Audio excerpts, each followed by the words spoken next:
Regardez bien ce champ de bataille. Ce que vous voyez n'est pas de la science-fiction. C'est en train d'arriver, maintenant. Pendant des millénaires, la guerre a été une affaire d'hommes, de courage, de peur et de sang. Mais nous vivons une rupture historique.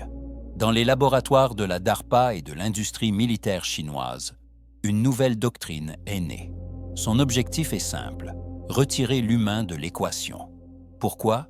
Parce que l'être humain est devenu le maillon faible de la guerre moderne.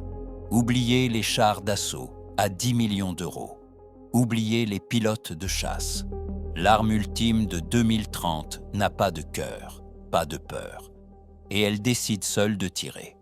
Soyons pragmatiques un instant. Un soldat humain est un cauchemar logistique. Il faut le nourrir 3 fois par jour. Il doit dormir 8 heures par nuit.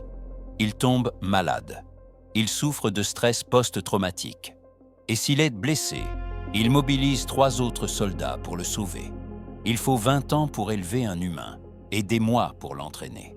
Une balle à 50 centimes suffit à détruire cet investissement en 1 seconde. Face à lui, le robot. Il sort de l'usine en 4 heures. Il ne dort pas. Il ne mange pas. Il n'a pas peur de mourir. Et surtout, il ne désobéit jamais. La guerre est une équation économique. Et dans cette équation, l'humain est devenu une variable trop coûteuse. On a longtemps ri des robots de Boston Dynamics qui tombaient en essayant d'ouvrir une porte. Mais ne riez plus. Cette époque est révolue.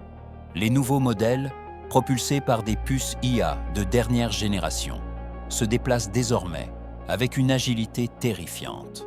Ils peuvent courir sur des terrains accidentés, se relever en une fraction de seconde et porter des charges lourdes sur des centaines de kilomètres sans s'essouffler. Mais ce n'est pas le plus inquiétant. Leur véritable force, c'est leur précision. Un humain tremble sous le stress. L'adrénaline trouble sa vision. Une machine verrouille sa cible avec une stabilité mathématique parfaite, qu'il fasse jour, nuit ou qu'il y ait du brouillard.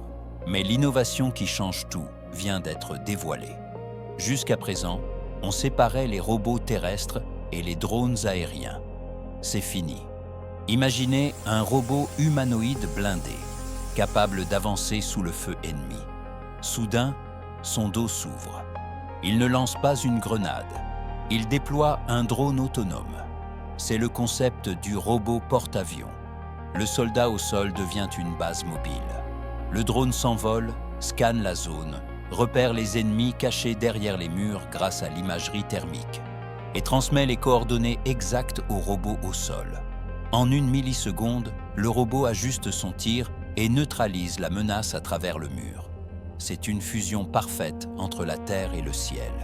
Aucune escouade humaine ne peut communiquer aussi vite. Toute cette technologie pose une question terrifiante. La question de l'autonomie.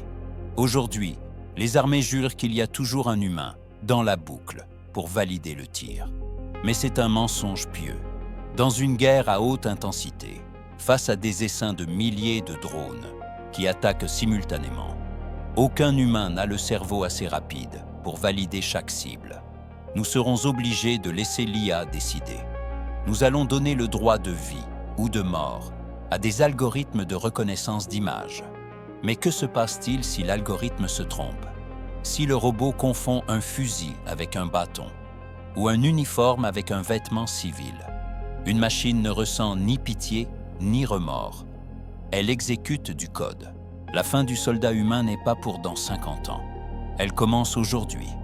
Nous entrons dans l'ère de l'hyperguerre, une guerre industrielle, froide, fulgurante.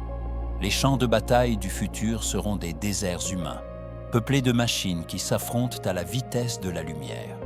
La bonne nouvelle, c'est que moins d'humains mourront au front. La mauvaise, c'est que la guerre deviendra si facile à faire que nos dirigeants n'hésiteront peut-être plus à la déclarer. Dites-moi en commentaire, si vous deviez aller au front demain, préféreriez-vous être accompagné par un humain qui a peur ou par un robot qui ne rate jamais sa cible? À bientôt dans le futur.